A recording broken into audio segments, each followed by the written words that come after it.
결혼한 지 10년째 7살 딸을 키우고 있는 평범한 새 가족이었어요. 아니, 평범하다고 생각했죠. 매일 아침 신랑을 출근시키고 딸아이 챙겨서 학교 보내고 저도 일하러 나가는 그런 일상이었거든요. 주변 사람들이 보기에도 화목한 가정처럼 보였을 거예요. 신랑은 성실하게 일하고 저도 살림 잘하고 딸아이도 예쁘게 잘 크고 있으니까요. 딸아이를 임신했을 때가 2018년이었으니까 그때부터 시작된 일들을 생각해 보면 정말 길고 긴 악몽 같은 시간이었네요. 그때는 첫 임신이라 모든 게 신기하고 설레었어요. 신랑도 아이 생긴다고 좋아하고 태명도 지어주고 태교에도 신경 써주더라고요. 정말 행복한 신혼부부였죠. 그날도 평범한 하루였어요. 봄비가 살짝 내리는 날이었는데 신랑이 우산을 챙기지 않고 출근해서 제가 걱정하고 있었거든요. 임신 중이라 몸이 무거워서 직접 가져다 줄 수도 없고 그래서 연락이라도 해야겠다 싶어서 신랑 핸드폰을 찾았는데 침대 머리맡에 그대로 놓여 있더라고요. 평소 같으면 그냥 놔뒀을 텐데 그날따라 왜 그랬는지 모르겠어요.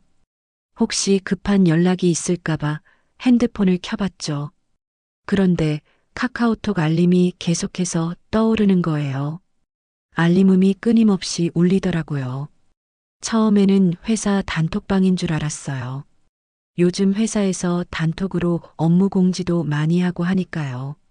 그런데 단톡방 이름을 보니까 고향 사람들이라고 되어 있더라고요. 신랑 고향 친구들 모임인가 보다 했죠.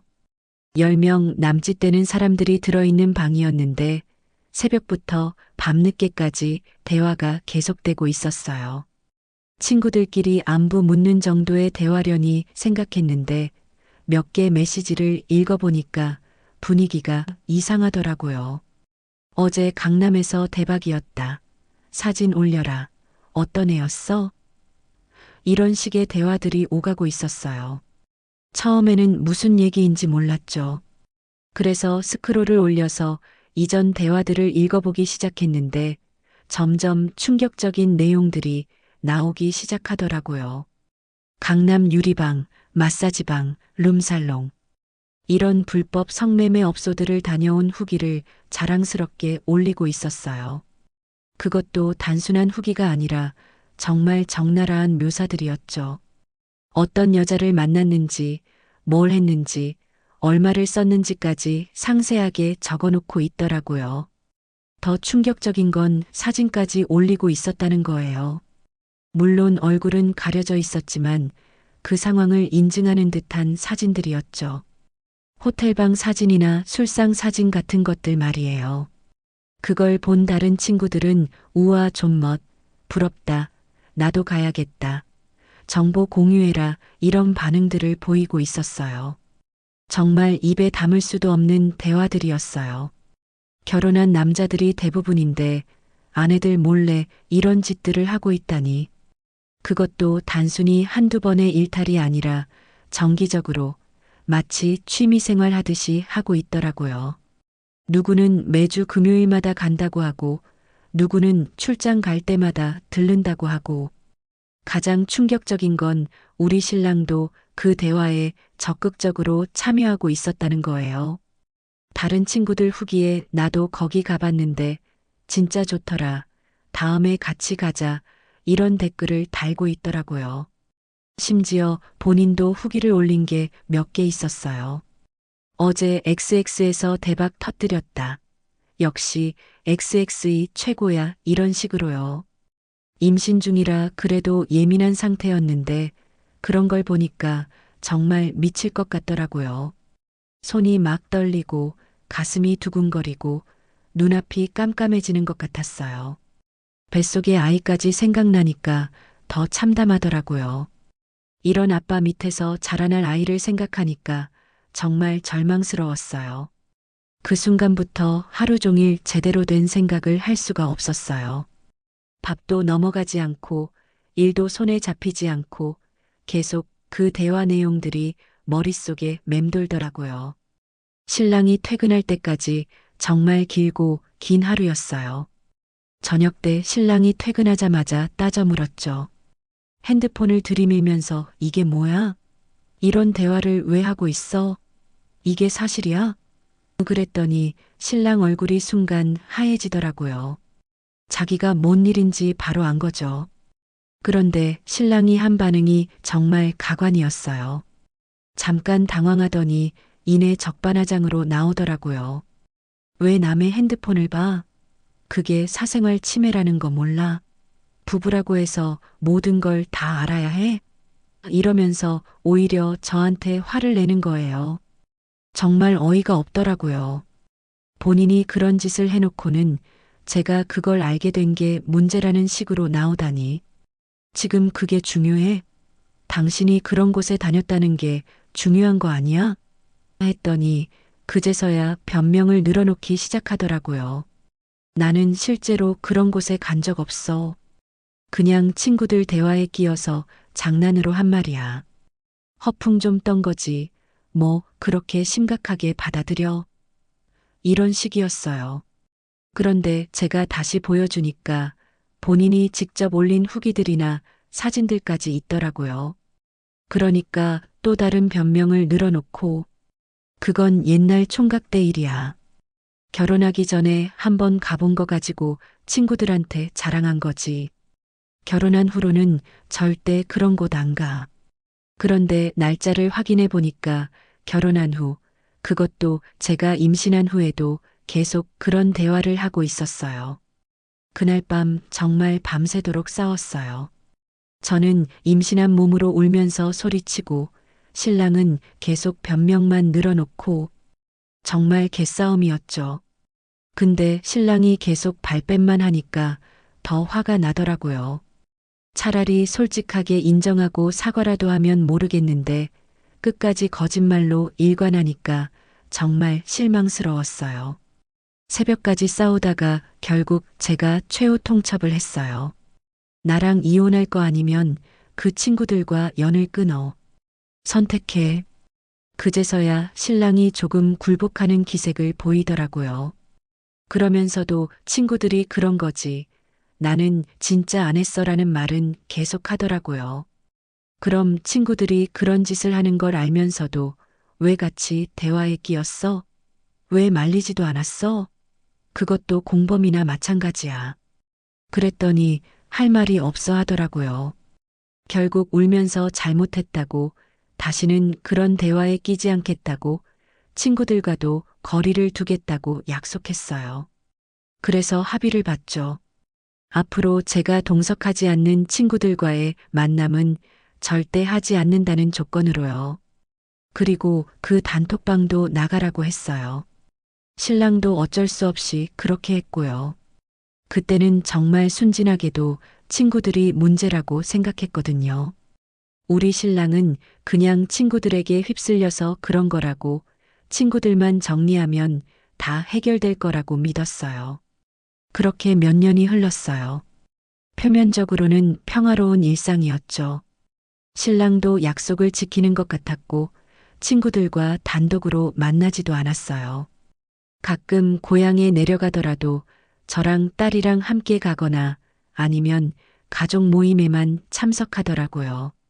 딸아이도 무럭무럭 자라고 저희도 그럭저럭 부부 생활을 이어가고 있었어요. 물론 완전히 예전처럼 돌아간 건 아니었죠. 저는 여전히 신랑을 완전히 신뢰하지는 못했고 가끔 의심스러운 생각이 들 때도 있었어요. 하지만 그래도 가정을 위해서, 딸아이를 위해서 참고 살아가고 있었죠. 신랑 직업이 건설 쪽이라 지방 출장이 잦은 편이었어요. 프로젝트가 있으면 몇 달씩 지방에 나가 있어야 하는 경우가 많았거든요. 그럴 때마다 조금씩 불안하긴 했지만 그래도 2018년 그 일 이후로는 별다른 문제가 없었으니까 점점 안심하게 되었어요. 그런데 딸아이가 초등학교에 들어가면서 생활 패턴이 좀 바뀌었어요. 아이 돌봄도 더 신경 써야 하고 학교 행사나 모임도 많아지고 저도 일과 육아를 병행하느라 정말 바빴죠. 신랑이 출장 나가 있으면 모든 걸 혼자 감당해야 했으니까요. 그런 와중에도 신랑은 꾸준히 연락하고 주말에는 집에 와서 가족 시간도 보내고 했어요. 겉보기에는 평범한 가정의 모습이었죠. 주변에서도 남편이 출장 많이 다니는데도 가정을 잘 돌본다. 부부 사이가 좋아 보인다. 이런 얘기를 많이 들었어요. 2025년 4월이었어요. 신랑이 또 지방으로 장기 출장을 가 있는 상황이었는데 이번에는 6개월 정도 예상된다고 하더라고요. 처음에는 좀 섭섭했지만 그래도 이제 익숙해진 상황이었으니까 별 생각 없이 받아들였어요. 그날은 주말이었는데 딸아이랑 함께 새로 생긴 체험 전시회에 가기로 했어요. 요즘 아이들이 좋아하는 인터랙티브 전시였는데 QR코드를 찍어서 여러 가지 활동을 할 수 있다고 하더라고요. 그런데 제 핸드폰 배터리가 부족해서 집에 있던 신랑의 예전 공기계를 가져가기로 했어요. 그 핸드폰은 신랑이 몇 년 전에 쓰던 아이폰이었는데 기종을 바꾸면서 서랍에 박혀 있던 거였어요. 가끔 이런 용도로 쓰려고 아예 버리지는 않았던 건데 오랜만에 꺼내서 충전하고 가져갔죠. 전시회장 매표소 앞에서 핸드폰을 켰는데 문자 알림이 하나 떠 있더라고요. 오빠 잘 지내시죠? 이런 문자였어요. 그런데 맞춤법이 틀렸더라고요. 지내시죠를 지내시죠로 써 있었어요. 순간 이상하다는 생각이 들었어요. 전화번호를 확인해 보니까 모르는 번호였고 발신인 이름도 설정되어 있지 않았어요. 그런데 문체가 너무 친근하더라고요. 오빠라고 부르고 안부를 묻는 말투가 처음 연락하는 사이가 아닌 것 같았어요. 딸아이가 빨리 들어가자고 재촉해서 일단 전시회는 봤는데 내내 그 문자가 신경 쓰이더라고요. 전시회가 끝나고 카페에 앉아서 바로 신랑한테 전화를 걸었어요. 여보, 이 번호 누구야? 왜 이런 문자가 와 있어? 그랬더니 신랑이 당황하는 기색이 역력하더라고요. 뭔 문자? 나도 모르는데? 스팸 문자 아니야? 이러면서 펄펄 뛰더라고요. 스팸 문자가 오빠 잘 지내시죠? 이렇게 와. 이게 스팸이야? 그랬더니 그럼 장난 전화 아닐까? 요즘 그런 것도 많다던데 하면서 계속 발뺌을 하더라고요. 그런데 통화를 하면서 그 문자함을 더 자세히 들여다보니까 그 전에 온 문자들이 더 있더라고요. 스크롤을 올려보니까 정말 충격적인 내용들이 나왔어요. 제가 정확히 기억하는 날짜에 신랑이 저한테는 오늘 헬스클럽에서 운동하고 집에 가서 잘게라고 연락했던 바로 그날에 신랑 이름으로 비즈니스룸을 예약했다는 문자가 있었어요. XXX님, 4월 15일 오후 8시 비즈니스룸 예약이 완료되었습니다. 이런 식으로요. 그리고 그 며칠 후에는 신랑이 직접 그 업소 여자한테 보낸 문자도 있었어요. 다음엔 밖에서 보자. 오늘 고마웠어. 이런 내용이었죠. 정말 자연스럽게 마치 자주 만나는 사이처럼 주고받은 문자들이었어요. 그 순간 정말 피가 거꾸로 솟는 기분이었어요. 7년 전 그 일이 다시 떠오르면서 이번에는 정말 확실한 증거까지 있는 상황이었으니까요. 딸아이 옆에서 소리 지를 수도 없고 그렇다고 가만히 있을 수도 없고 손이 막 떨리더라고요. 이게 뭐야? 비즈니스룸 예약이 뭐고 이 여자는 또 누구야? 떨리는 목소리로 물어봤는데 신랑은 여전히 모른다는 식으로 일관하더라고요. 그거 내가 예약한 거 아니야. 누가 내 이름으로 장난친 거 아닐까? 이런 말도 안 되는 변명을 하고 있더라고요. 정말 화가 머리끝까지 치솟더라고요. 지방 출장이고 뭐고 회사 일이고 뭐고 당장 정리하고 집으로 와. 그리고 무릎 꿇고 빌어. 그렇게 말하고 전화를 끊었어요. 너무 화가 나고 배신감이 커서 시댁에까지 전화를 걸었어요. 시어머니한테 상황을 다 얘기했죠.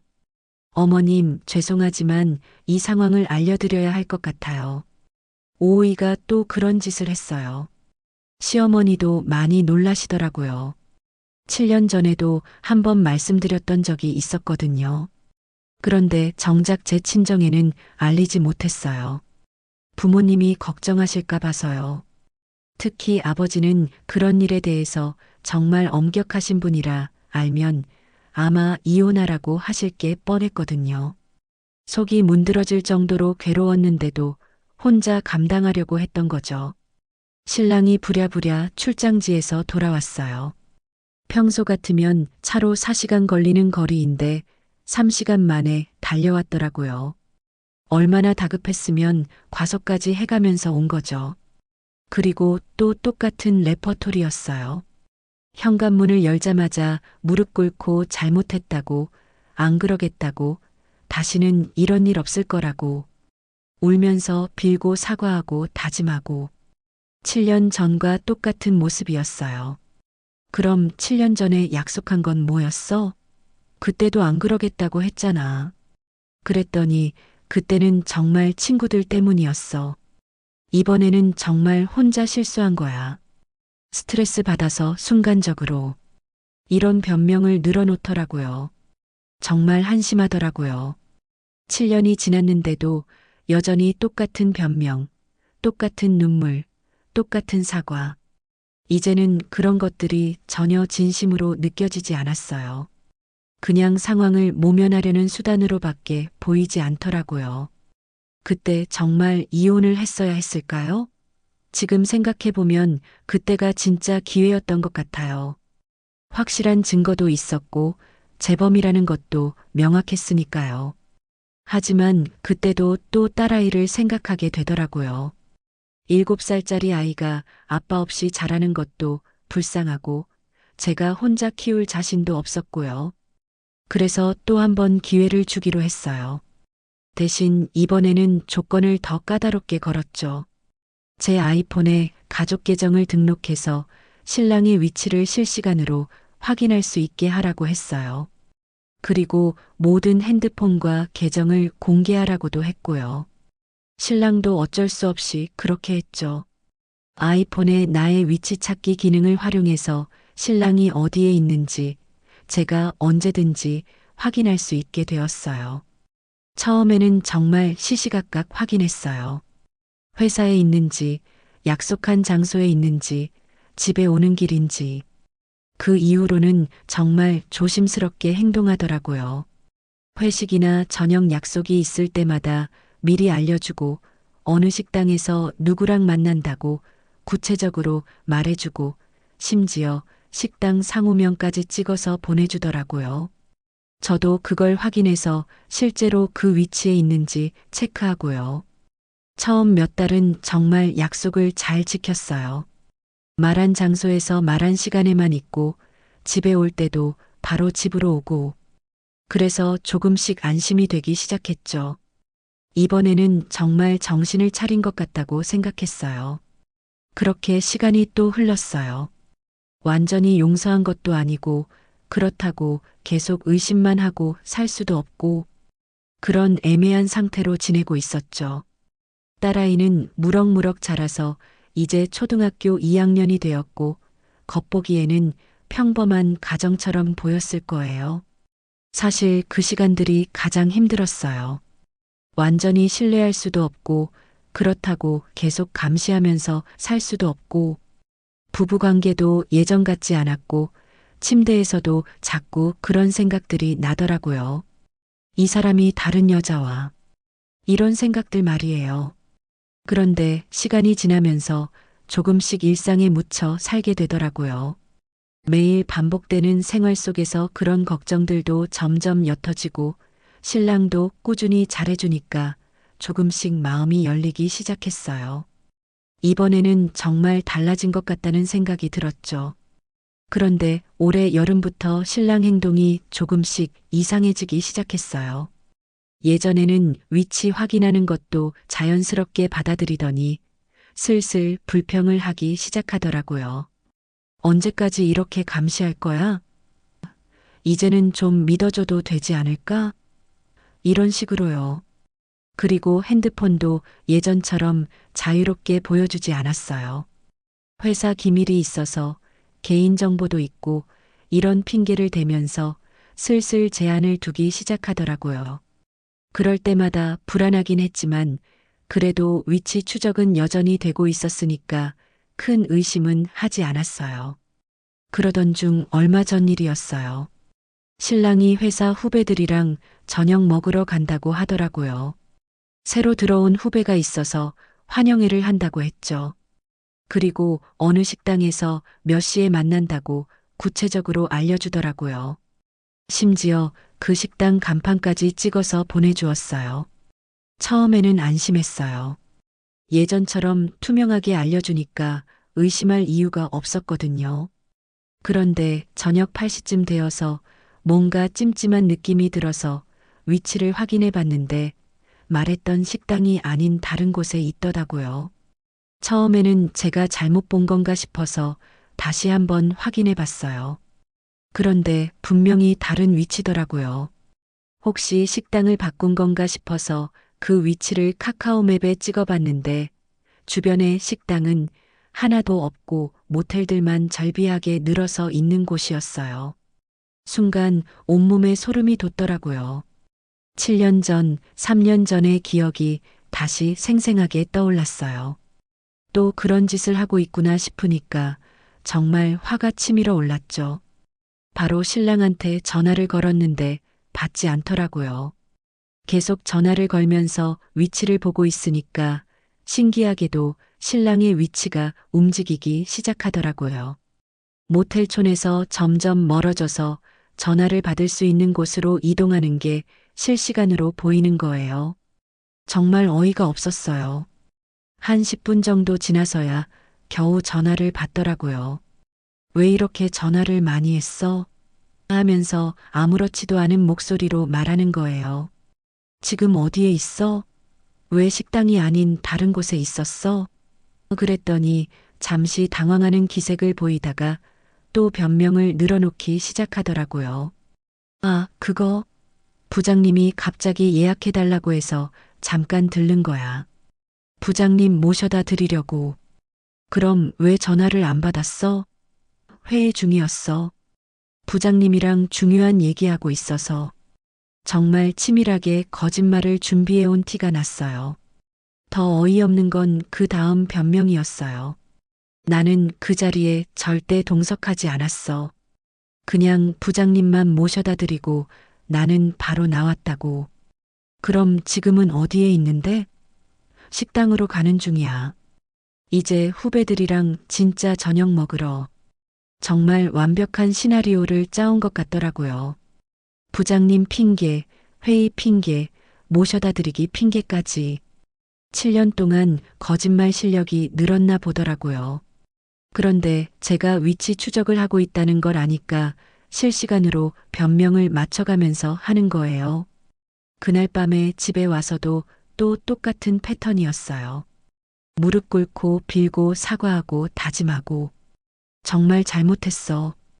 부장님이 갑자기 그런 부탁을 해서 어쩔 수 없었어. 나는 정말 아무것도 안 했어. 이런 식으로요. 그런데 이번에는 예전과 다른 게 하나 있었어요. 진심으로 반성하는 것 같지 않더라고요. 그냥 상황을 모면하려는 것 같은 느낌이었어요. 울음도 어색하고 사과도 형식적이고 마치 몇 번 해본 연기를 하는 것 같았어요. 그때부터 저도 완전히 각성했어요. 아, 이 사람은 절대 안 변하는구나. 그동안 조용했던 건 기회가 없어서였지. 기회만 생기면 또 똑같은 짓을 하는구나 하는 걸 확실히 깨달았죠. 그 이후로 더 철저히 감시하기 시작했어요. 위치 확인은 물론이고 신용카드 내역도 체크하고 차량 내비게이션 기록도 확인하고 정말 탐정이 된 기분이었어요. 그런데 신랑은 그런 저를 보면서 너무 집착이 심하다. 이제는 좀 믿어달라고 오히려 불평을 하더라고요. 정말 어이가 없었어요. 본인이 그런 짓을 해놓고는 저를 이상한 사람으로 만들려고 하는 거예요. 심지어 친구들한테도 그런 식으로 얘기하고 다니더라고요. 우리 마누라가 집착이 너무 심해서 위치 추적하고 문자 다 확인하고 이런 식으로요. 그런 얘기를 들을 때마다 정말 억울하더라고요. 제가 왜 이런 짓까지 해가면서 확인해야 하는데요? 남편이 믿을 만한 사람이었다면 이런 일이 있을 이유도 없잖아요. 그런데 본인은 반성은커녕 오히려 저를 문제 있는 사람으로 만들려고 하니까 정말 화가 나더라고요. 그러던 중에 오늘 또 다른 사실을 알게 되었어요. 신랑이 요즘 스웨디시 마사지라는 걸 받고 다닌다는 거예요. 처음에는 그냥 피로 때문에 마사지를 받는 건가 했는데 알아보니까 그것도 그런 종류의 업소더라고요. 정말 어이가 없었어요. 이제는 업소 종류까지 다양해진 거예요. 예전에는 룸살롱이나 유리방 정도였는데 이제는 마사지샵까지 섭렵하고 있었던 거죠. 그것도 건전한 마사지라는 핑계를 대면서요. 그 순간 정말 깨달았어요. 그동안 제가 얼마나 바보같이 살았는지. 7년 전에는 친구들 탓을 했고 3년 전에는 상사 탓을 했는데 사실 문제는 다른 사람들이 아니라 바로 우리 신랑이었던 거예요. 친구들이 그런 대화를 하니까 따라한 게 아니라 신랑 자체가 그런 사람이었던 거죠. 상사가 그런 부탁을 해서 어쩔 수 없이 한 게 아니라 신랑이 스스로 그런 곳을 찾아다니는 사람이었던 거예요. 그동안 얼마나 많은 핑계와 변명을 들었는지 몰라요. 친구들이 그래서 상사가 시켜서 스트레스 때문에 실수였어. 한 번만이야. 그런데 결국 다 거짓말이었던 거죠. 그냥 본인이 그런 걸 좋아하는 사람이었던 거예요. 정말 허무하더라고요. 10년 동안 이런 사람과 살아왔다니. 그동안 저는 가정을 지키려고 딸아이를 위해서 얼마나 많은 걸 참고 견뎠는데 신랑은 그런 저의 마음을 우습게 생각하고 있었던 거예요. 더 화가 나는 건 신랑의 생활 패턴이에요. 지방 출장 나가면 정말 자유롭게 사는 거예요. 일과가 끝나면 PC방에서 리니지 게임하고 담배 미치게 피우고 마이너스 원래 금연자였는데 결혼하고 나서 다시 피우기 시작했어요. 마이너스 골프 연습장 다니고 그래도 시간이 남으니까 그런 업소들 다니고. 반면에 저는 뭐하고 사는지 아세요? 새벽 6시에 일어나서 딸아이 아침 챙겨주고 학교 보내고 저도 출근해서 일하고 퇴근하면 또 딸아이 돌봐주고 저녁 해주고 숙제 봐주고 집안일하고 주말에도 쉴 틈이 없어요. 빨래, 청소, 장보기, 딸아이 학원 데려다 주기. 정말 독박육아, 독박살림이에요. 신랑이 집에 있을 때도 별로 도움이 안 되거든요. 집에 와서도 게임하거나 TV 보거나 아니면 피곤하다고 누워 있거나. 딸아이 돌보는 것도 제가 시켜야 겨우 하는 수준이에요. 그런데 그 사람은 지방에서 혼자 자유롭게 살면서 그런 짓까지 하고 다니니까 정말 불공평하다는 생각이 들어요. 저는 가정을 위해서 모든 걸 희생하면서 살고 있는데 그 사람은 가정은 뒷전이고 자기 욕망만 채우고 살고 있으니까요. 더군다나 경제적으로도 불공평해요. 신랑 월급으로 생활하고 있는데 그 돈의 일부가 그런 곳에 쓰이고 있다는 거예요.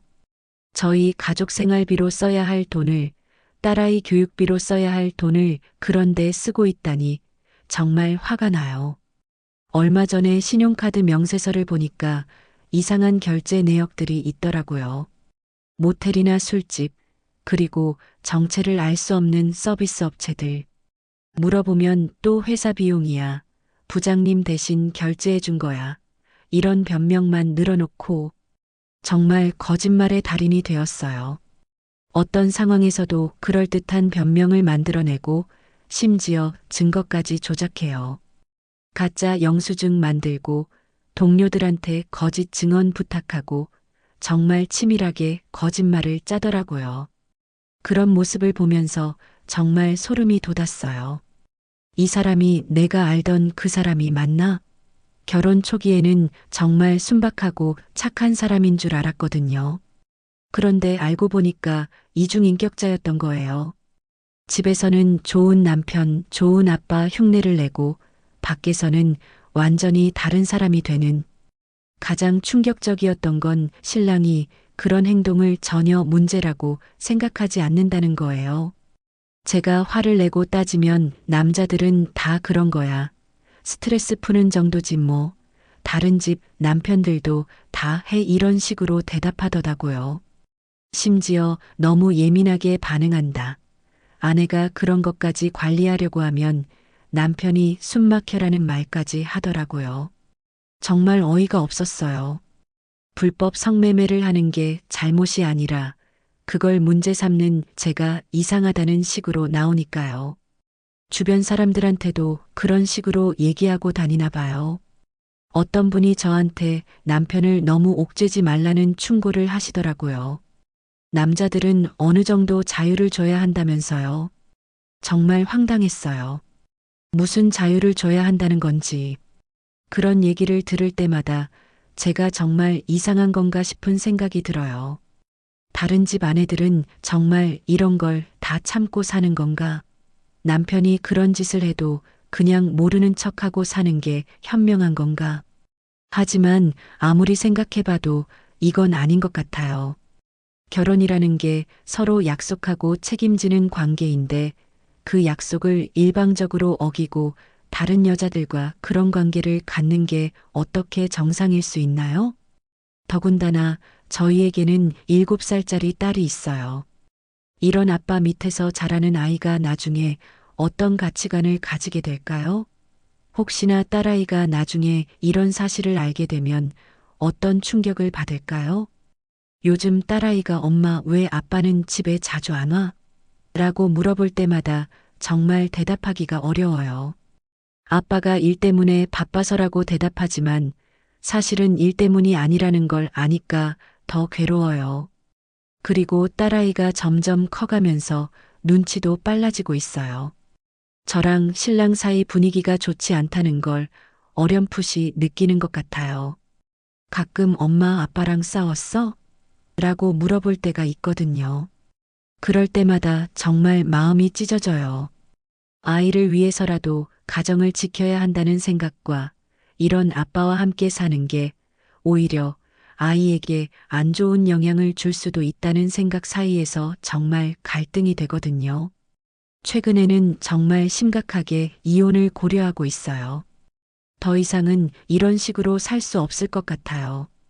10년 동안 3번이나 기회를 줬는데도 계속 똑같은 짓을 반복하니까 이제는 정말 희망이 없는 것 같아요. 하지만 현실적인 문제들이 너무 많아요. 당장 생활비 문제부터 시작해서 딸아이 양육 문제, 집 문제, 그리고 제 커리어 문제까지 혼자서 아이를 키우면서 경제적으로 독립할 수 있을지 자신이 없어요. 그리고 무엇보다 딸아이가 가장 걱정되어요. 이혼하면 아이가 받을 상처, 편부모 가정에서 자라면서 겪을 어려움들을 생각하면 정말 미안하고 걱정스러워요. 그렇다고 이런 상황을 계속 유지하는 게 아이에게 좋을지도 의문이고요. 주변에 상담할 사람도 마땅치 않아요. 친정 부모님께 얘기하면 당장 이혼하라고 하실 게 뻔하고 친구들한테 얘기하기에는 너무 부끄럽고 혼자서 이 모든 걸 결정하고 감당해야 한다는 게 정말 버겁네요.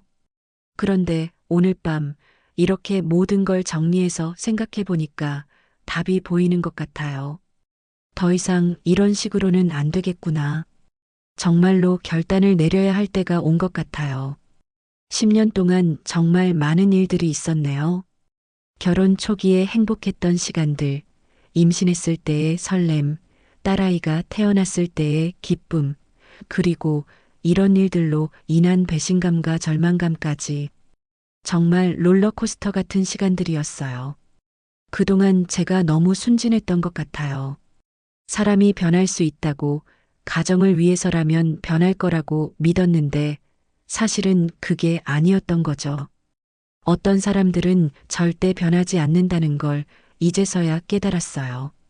이제는 제 인생을 다시 생각해 봐야 할 때인 것 같아요.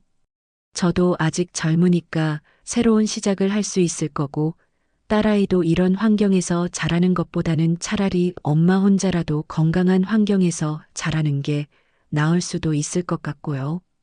정말 어려운 결정이지만 더 이상 미룰 수는 없을 것 같아요. 내일부터 구체적으로 계획을 세워봐야겠어요. 변호사 상담도 받아보고, 경제적 독립 방안도 생각해보고, 딸아이 문제도 신중하게 검토해보고, 10년이라는 시간이 아깝긴 하지만 그렇다고 앞으로 더 많은 시간을 이런 식으로 낭비할 수는 없잖아요. 이제 정말 제 인생을 제가 책임지고 살아가야 할 때인 것 같아요. 어떻게 들으셨나요? 여러분의 의견을 댓글로 달아주세요. 여러분의 좋아요와 구독은 저에게 큰 힘이 됩니다. 감사합니다.